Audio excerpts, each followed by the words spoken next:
Hello everyone and welcome back to the channel, Say What's Real TV. This review is for Tyler Perry's Sistas, Season 7, Episode 18, Where Do Broken Hearts Go? So we open up the episode with Andy physically arriving to work, but mentally her mind is still in that parking garage where Gary pulled up on her. She's distraught, her life seems to be in shambles, and frankly, we don't care. At this point, I just feel like you had an opportunity a long time ago to say something about Gary and how he was moving, and you said nothing. And the one time they ask you not to say anything, that's when you want to talk. So you effed up. And I mean, it is what it is. So she gets a phone call from Penelope, and basically she just makes Andy feel extra guilty about what's going on, telling Andy how she's in a hotel room alone grieving her unborn child. But she also adds that she cannot wait for the FBI to finish this investigation. But Andy, she can't focus because now she's deep in her feelings, crying, halfway paying Penelope any attention because, again, she knows that she messed up. So once again, being quiet as a church mouse, she doesn't tell Penelope anything about what she told Jordan or what happened with Gary in the parking garage. But she composes herself and lets Penelope know that she agrees that they need to get Gary out of their lives for good. So we head over there to the bank, and Maurice is going back and forth with a fellow employee who's trying to get Maurice to do some work and help get the crowd down. And during their exchange, we learn that 2 other employees have quit because of Maurice. So Sabrina, she comes out and tries to calm the situation down, but doesn't tell Maurice to go do any work. The 2 of them end up talking about pillows and Peter. Like, where they do that at? This bank is so unserious. So they spot this guy. He's very nice looking. He approaches them looking for Sabrina, and he introduces himself as Damani Hendricks. And he claims he's from the bank's corporate communications team and wants to do an interview with Sabrina about her promotion. So Sabrina basically told him, thank you, but no thank you. It's not really necessary. So he went on to try to convince her, like, look, my boss and I, we are both impressed by your story. And he mentions to her that she's the first Black woman to ever hold the branch manager position ever in the company's history. And I call BS because I'm quite sure India was branch manager at some point in time before being promoted higher than that. He then calls her a survivor and continues to try to convince her to do the interview by telling her to consider all the Black successful young women who may be inspired by her that want to go into the financial field. So of course that worked, and she agreed to do the interview. She thought maybe they can go into the office. And Damani was like, no, he preferred a more relaxed setting, and told her he would like to take her out to dinner. And she agreed. So we go over there to the salon, and Karen gets a call from Mama Lisa wanting to know does she still want her to swing by and pick her up for her doctor's appointment. Karen tells her yes, and that she's the only person she wants to go. So Mama Lisa had to tell Karen she is not a replacement for the kids' fathers. Karen gives these lame excuses as to why she didn't want the guys to come. She says that if Zach comes, then Fatima's going to bulldoze her way up in the place. And if Aaron comes, he's just going to be trying to play Daddy of the Year. She let Karen know, look, you are more than capable to handle all 3 of those people. I will be there for moral support and bail money if need be. So that was the perfect timing for Karen to let her mama know that she needed some money from her.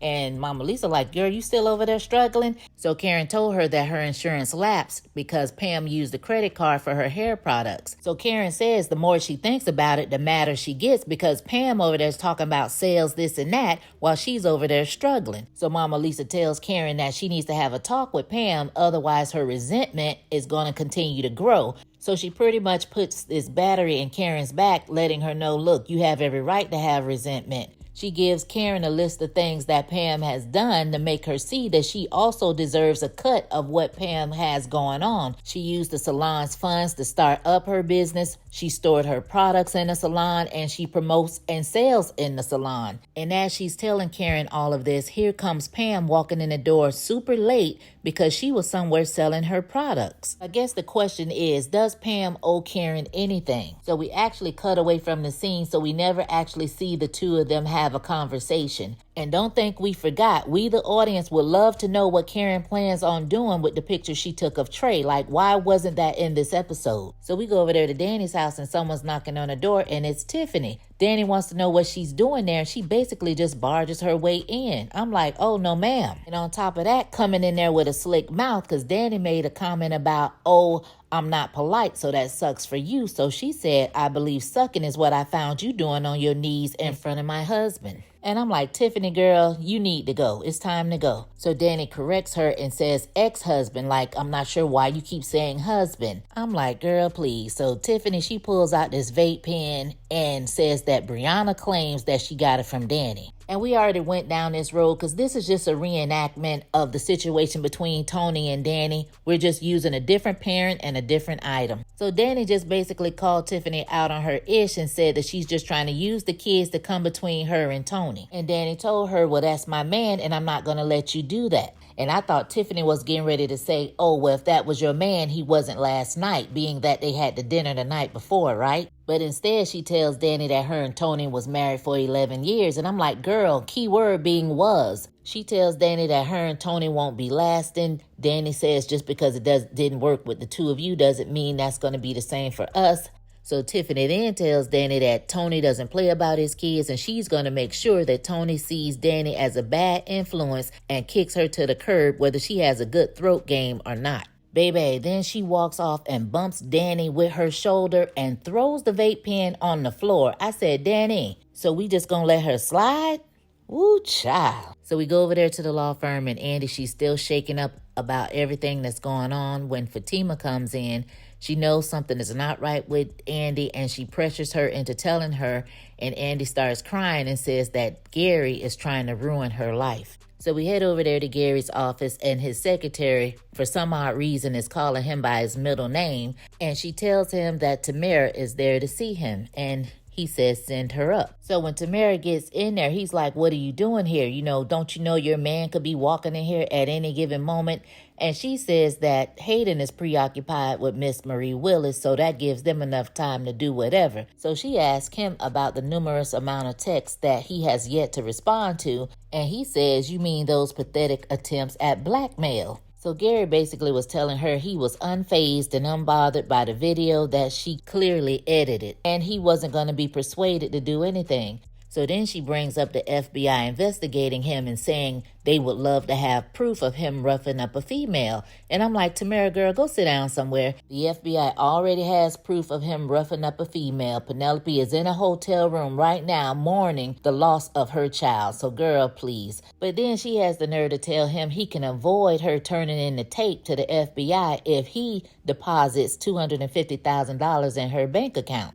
Child, Gary started cracking up laughing in her face and told her he wasn't giving her 25 cents, let alone $250,000, and told her to take her stank coochie up out of his office and go do some Kegels because it was a little too loose for his liking. Gary and that mouth is too reckless. So she starts windmilling trying to fight him, and he basically calms her down and they end up kissing. And he says, just like I thought, I can have your tired ass anytime I want to.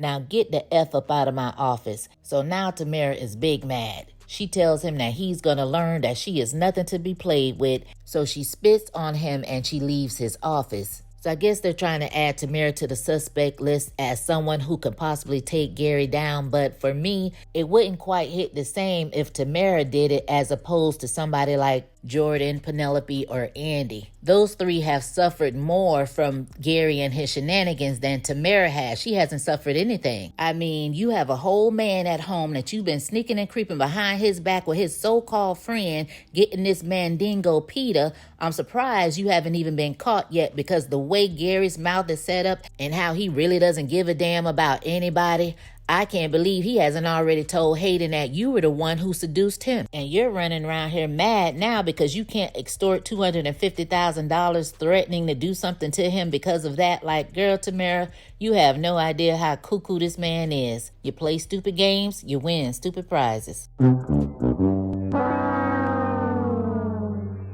So we head over there to Zach and Fatima's, and he's there with Michael. He gets a phone call from Karen, and she's inviting him to come to the doctor's appointment for the ultrasound. So he thanks her for calling him because he knows that it's not easy for her. And she was like, well, speaking of not being easy, she rolls her eyes and reluctantly says, if you want to invite Fatima, it's fine.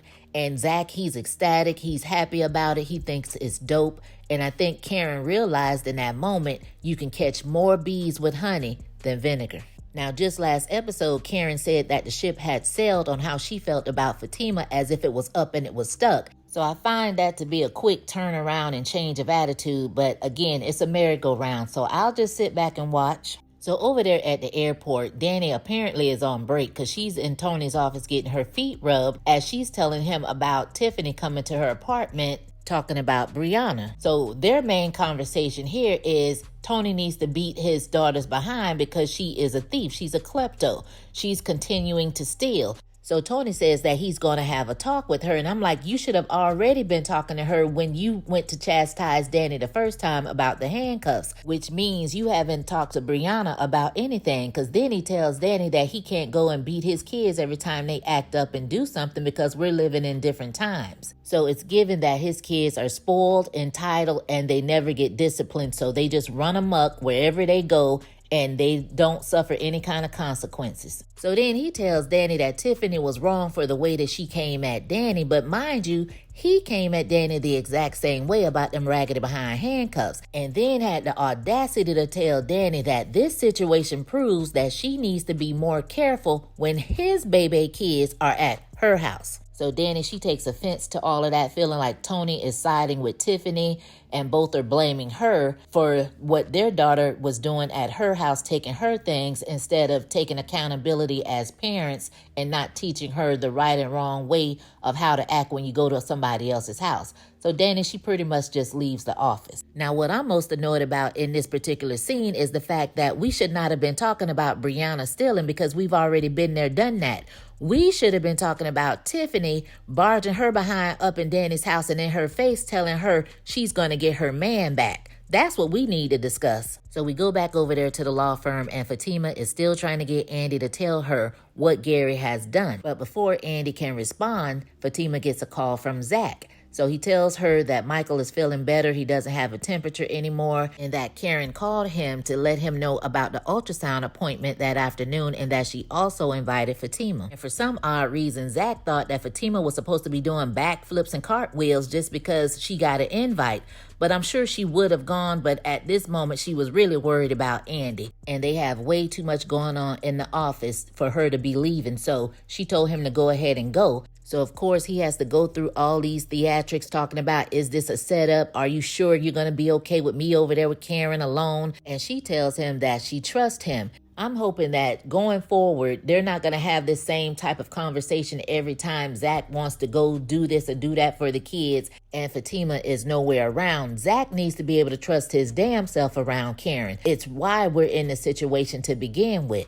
So Zach then tells Fatima that he needs to find a babysitter for Michael because Miss Rose was out of commission and does she have any recommendations? And Fatima basically told Zach that he needed to figure it out. So she hangs up with Zach and she's talking to Andy again, trying to get her to tell what is going on, what's happening. And before Andy can get it out good, here comes the secretary announcing that Miss Marie Willis has arrived. So Fatima, she sees how distraught Andy is. She's worried about her. She tells her she got her, it's going to be okay. She lets her know that she'll go down and greet Miss Willis and then they'll all meet in the conference room. So we go back over to the salon and Danny, she pops up wanting to talk to Karen. So we get into Karen's office and we get this much needed conversation between the two ladies. So they both agree that they're sick and tired of the frenemy relationship that has been going on for quite some time now. Danny tells Karen when it comes to her, she feels like she can never do anything right in Karen's eyes, like never have, never can, and never will. So Karen was like, that's not true. Danny has to let her know, look, that is how I feel. So Karen tells Danny that she's felt betrayed because she felt like Danny has sided with everybody else against her. So Karen, her feelings are all surrounded around Zach. She says that Danny has always been way too down for Zach when they were going back and forth with their ups and downs. And now she feels like Danny has added Fatima to that and siding with them. She goes on to tell Danny about her encouraging Zach to get a DNA test just because she might have been a hoe back in college, and also how she felt about Danny going behind her back telling Sabrina about the news of the twins when she wanted to be the one to do it. So Danny, she gave a look as if she knew she was wrong for telling Zach that Karen was wilding out back in college, but she didn't touch on that or say anything about it. She just said that she was being petty when it came to telling Sabrina the news about the twins. So this is when Danny tells how she feels and lets Karen know that she's held resentment for her for a while because she's always felt like Karen has constantly diminished her, belittled her, demeaned her, basically treated her like she was the scum of the earth, like something on the bottom of a shoe, and treated her like they were doing her a favor. And she tells Karen that's how she talks to her. And quiet as it's kept, that's how Karen talks to everybody, with the exception of probably her mom and Sabrina. So Karen says, well, maybe she was just being petty too, and she didn't realize that it was that bad. So Danny tells her, this has been going on since college. Yeah, I laughed it off. I played and joked about it. I could keyed, but it hurts, and I'm pissed off. And she says she's past pissed off. At this point, she is done. So Karen asked her, why didn't you say anything sooner? And basically Danny was like, once you get into one of your little moods, it's your way or the highway. So Karen, she owned up to that, and she told Danny that she needed to own up to the fact that she was immature and untrustworthy, and she needed to be confident enough to know that when she tells her friends something, that she doesn't have to worry about them running around telling her private business to Zach and Fatima. So Danny, she admits that she's immature because she plays too much, but she will not take the label of being untrustworthy because she said that anything she said to Zach, she said to Karen's face, which is still not the point Karen's trying to make. But she does tell her that she understands where Karen is coming from. So she tells Karen a story about Tony and Tiffany and them getting into it earlier and how Tony took Tiffany's side. So she wouldn't want her best friends hanging out with Tiffany and taking her side as well as Tony's side because she would feel some kind of way and now understands why Karen felt some kind of way. So Karen, she brings up Fatima and says that she's not going to keep asking the girls not to hang out with her because in another lifetime, if it wasn't for Zach, she and Fatima probably could hang out and be cool. And I'm like, Karen has said this 1,000 times before. And honestly, this conversation has absolutely nothing to do with Fatima.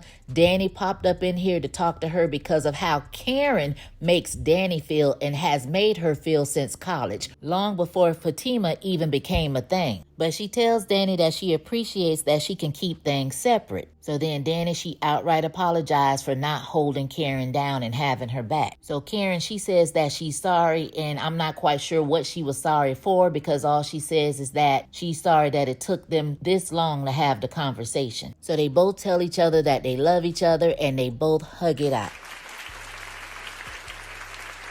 So we go over there to Zach's, and he's on the phone with Nate trying to get him to come babysit Michael. And apparently Nate couldn't make it. I don't know why. He probably over there with Belinda somewhere hunching. And Zach tells him he ain't ish, but we already knew that. So as Zach is trying to figure it out like Fatima told him to do, Deja pops her head in because she's coming to turn the rent in. So he gets this bright idea, let me ask Deja, and tells her do him this one favor, watch Michael for a little while in exchange for not having to pay any more late fees for the remainder of her lease. So Deja, she decides to do it, and he's telling her, make sure you don't have anybody in my house. There's juices and sandwiches, and Michael is shushing him, and they're laughing. So after Zach leaves, we see a cute interaction between Deja and Michael, and she's playing with him and asking him what his favorite color is. He points to yellow, and she says that's hers too. So we go back over there to the law firm, and it looks like Andy has gotten herself together. She doesn't look distraught at all.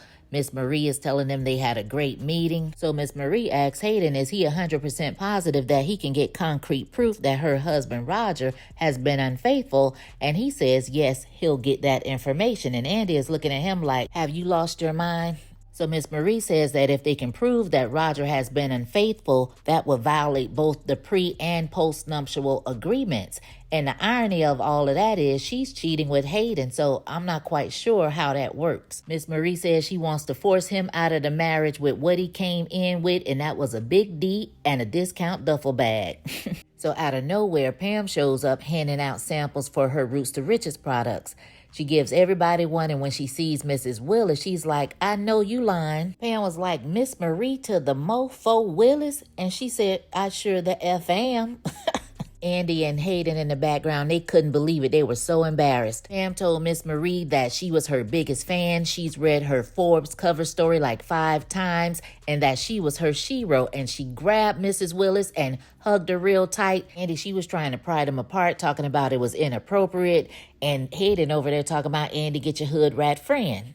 So Pam, she didn't take too kind for Hayden to call her a hood rat, so she snatched her sample back from him and told him, your girl deserves some bald baby hairs. So Miss Marie was like, I like her. Where did y'all find this marvelous creature? So Andy says, that's my best friend's employee. And Pam said, temporarily. Now catch them teas. Pam plans on moving on from Karen. So her and Miss Willis, they walk off talking. So Andy asks Hayden, why did he guarantee Miss Willis that, quote unquote, we would find information about the husband, Roger? And he said, I didn't say we, which actually you did say we, but really we don't care. So they do that usual back and forth thing and Hayden walks off. So all of a sudden, Andy, she's brought back to reality when she gets a text message that says clock's ticking. So I guess we are to assume that it's from Gary. And she walks off, leaving Pam's Rooster Riches sample sitting on the counter. I'm like, child, they over there wasting product. So we get over there to Karen's doctor's appointment and she's trying to wait for Zach. He finally makes it there, saying that he had to look for a babysitter. She asks where Fatima is. Zach tells her she couldn't make it and everybody is happy looking at the ultrasound. So we go back over there to Zach and Fatima's, and Fatima comes home and catches Deja in her house and wants to know what she's doing in there.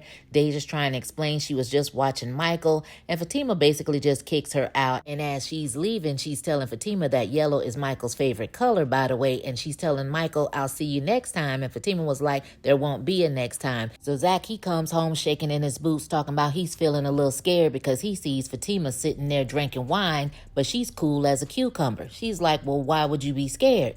He says, oh, because you beat me home and you probably found Deja up in this piece. So he's trying to feel the temperature in the room by asking for a kiss. And she tells him that she's not mad because he did exactly what she told him to do, find somebody, and that's exactly what he did. So when he leans in to get the kiss, she basically grabs him by the neck and put him in a headlock, and she's asking him, why was that thought up in my house? So after she lets him go, she tells him that Michael went to get ice cream with Angela since he was feeling so much better, and that Angela is who he should have called. And I'm like, why would Zach call Angela? Like, that makes absolutely no sense. Zach was like, well, I didn't think of Angela. Of course you didn't, because Angela should have been at work right along with Fatima at the firm. But she just was playing around with him and basically told him don't do it again. You know, they were all right. And she asked him how it went over to the hospital. He said everything went fine. The kids were beautiful. They joked about that and had their Zatima moment. So we head over to Billy Jake's where we see Sabrina and Damani having dinner as planned so they can do this interview for the newsletter. At one point, Sabrina brings up the whole bank robbery situation and he cuts the recorder off because they don't want that part in the newsletter. They want a more personal side of her, so he's asking her questions about being married or single, and she tells him she's involved with someone. He asks her about kids and tells her that he wants a lot of kids. She mentions to him about her IVF process, and he thought that was an interesting angle, I guess, for the story. So all of a sudden, here comes Rich out of nowhere, and I'm like, first of all, how did you even know where she was? So he comes in and he's got his chest all poked out and he's basically questioning her like, oh, so when I was texting you earlier and you told me you was busy, is this what you was talking about? And she was like, yeah.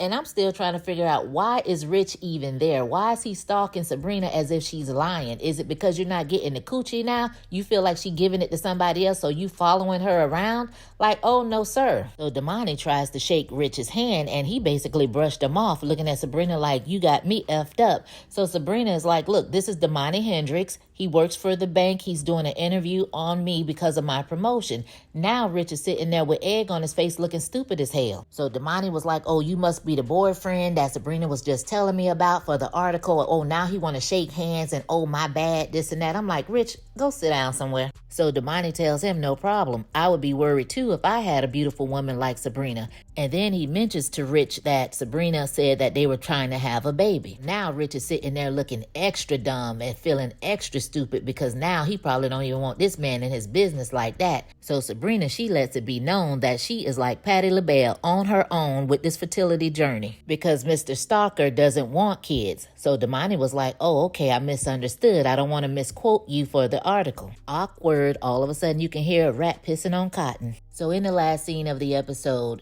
Andy, she goes over there to see Jordan and basically lets him know that everything that's happened to him and his sister is all her fault because of her involvement with Gary and that she has to end things tonight. She's crying, he has tears in his eyes, and she just runs out the door. And that's where the episode ends. Ooh, child. I just feel like the whole situation with Andy and Gary and all of this could be handled quite differently. Like, go to the FBI. Tell them what you know. What are we waiting for? I don't get it. Like, I'm over it. But one thing I did enjoy was Danny and Karen able to reconnect, make amends, and apologize to each other so they can move forward. I did enjoy that. This episode was written by Jamey Giddens. Drop down in the comments. Let me know what you thought about it. Let's talk about it. As always, you guys, thanks for your support. Thanks for listening. Thanks for watching. And I'll catch you on the next one. Peace.